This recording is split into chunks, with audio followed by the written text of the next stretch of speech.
Hello plus one class.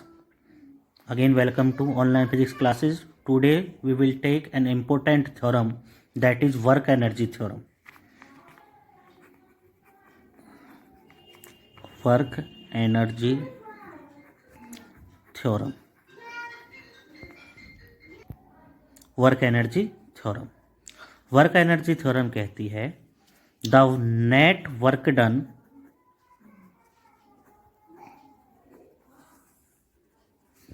by a force in displacing a body is equal to change in kinetic energy. Okay, यानी कि work done जो है इसके हिसाब से इक्वल होना चाहिए चेंज इन काइनेटिक एनर्जी. ठीक है बेटा, आगे हम इसको करते हैं जी प्रूफ. हाँ तो बेटा हम क्या मानते हैं, हॉरिजॉन्टल के ऊपर एक ब्लॉक मान लेते हैं. इस ब्लॉक का मास m है. स्टार्टिंग में हम इस पर फोर्स अप्लाई करते हैं बेटा इस डायरेक्शन में, जिस कारण इसकी जो इनिशियल वेलोसिटी है वो u रहेगी.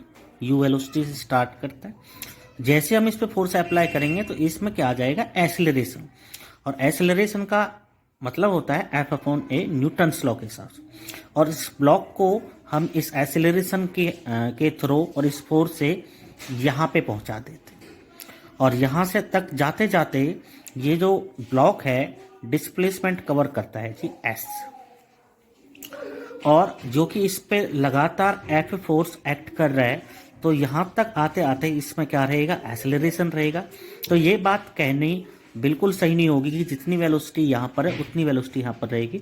तो यहाँ आते आते इसकी जो वेलोसिटी है वो v हो जाएगी फाइनल वेलोसिटी, जो कि ये सब जैसे कि इनिशियल वेलोसिटी, एक्सेलरेशन, फोर्स और फाइनल वेलोसिटी, जो कि ये सब एक ही डायरेक्शन में यूज कर रहे हैं.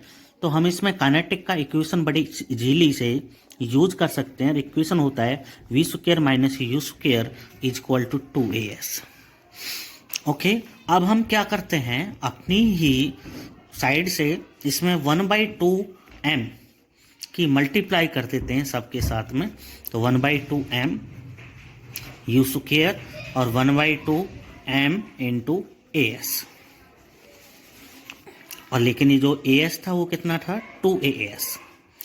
2 से 2 कैंसिल हो गया. आपका ये हो गया जी half mv² minus half mu², और ये आपका आ गया जी mas. ये जो फॉर्मूला होता है वो काइनेटिक एनर्जी का होता है, हाफ mv². और ये आपकी जो एनर्जी है वो होगी फाइनल काइनेटिक एनर्जी, क्योंकि इसमें फाइनल वेलोसिटी यूज हो रही है. ये होगी जी आपकी इनिशियल काइनेटिक एनर्जी. और यहाँ पर ma जो होता है वो फोर्स का फॉर्मूला होता है, s आपका डिस्प्लेसमेंट. इसका मतलब हो गया जी काइनेटिक एनर्जी, इसमें काइनेटिक एनर्जी हम माइनस कर रहे हैं, तो इसका मतलब हो गया जी change in kinetic energy is equal to F into S. किसका फॉर्मूला होता है, वर्क का. यानी कि हम लिख सकते हैं कि वर्क डन जो है वो किसके इक्वल है, चेंज इन काइनेटिक एनर्जी. और हम यहाँ पे वर्क एनर्जी थ्योरम को इस प्रकार प्रूफ कर देते हैं. इसका एक दूसरा अल्टरनेट मेथड भी होता है, उसको भी हम एक बार देख लेते हैं. अल्टरनेट मेथड जो कि इसी कंसेप्ट पर है कि जब ब्लॉक को हम यहाँ से यहाँ मूव कराएंगे तो हम F फोर्स वहाँ पे अप्लाई कर रहे हैं, और F का एक मतलब होता है ma, और a जो होता है उसका मतलब होता है चेंज इन वेलोसिटी अपन में टाइम टेकन. स्टार्टिंग में जो ब्लॉक है उसको हम एक स्मॉल डिस्टेंस पे मूव करा रहे हैं, और स्मॉल डिस्टेंस पे मूव कराएंगे तो वर्क भी जो होगा वो हमारा स्मॉल रहेगा. It means small amount of work done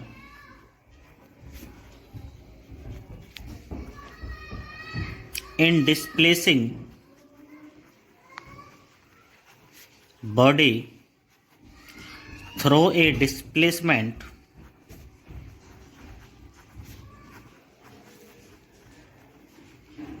ds।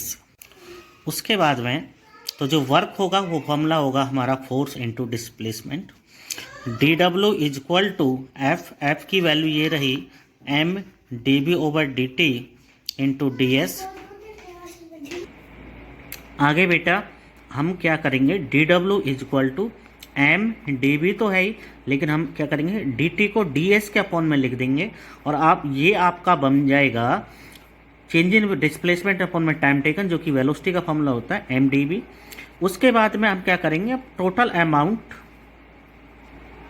Of work done, total amount of work done calculate करेंगे, जो हम बाय इंटीग्रेशन यूज करेंगे, कैलकुलेट करेंगे, जिसका हम यूज करेंगे लिमिट्स के तौर पर initial velocity, final velocity. U V D W की वैल्यू ये रही बेटा एम वी डी वी। जब हम इंटीग्रेशन करते हैं तो जो कांस्टेंट टर्म्स होती है उसको बाहर ले लेते हैं, आपका बच गया v इंटू डी वी और लिमिट्स हैं u से v। आगे हम क्या करेंगे, जो m है अब इसकी पावर 1 है, जब इंटीग्रेशन करते हैं तो इसका पावर 1 इंक्रीज हो जाएगा, यानी कि 2, उतना ही आप डिवाइड में लिखोगे u v।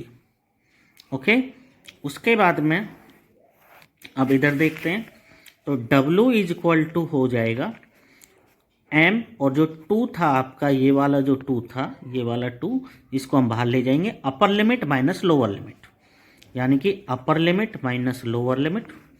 तो w इज इक्वल टू हो जाएगा, अंदर हम मल्टीप्लाई करेंगे M V square minus half M U square. अब तो पहले वाली बात बन गई जो आपने पढ़ा था कि वर्क इक्वल टू ये फाइनल काइनेटिक एनर्जी हो गया, फाइनल काइनेटिक एनर्जी, और ये हो गया जी इनिशियल काइनेटिक एनर्जी।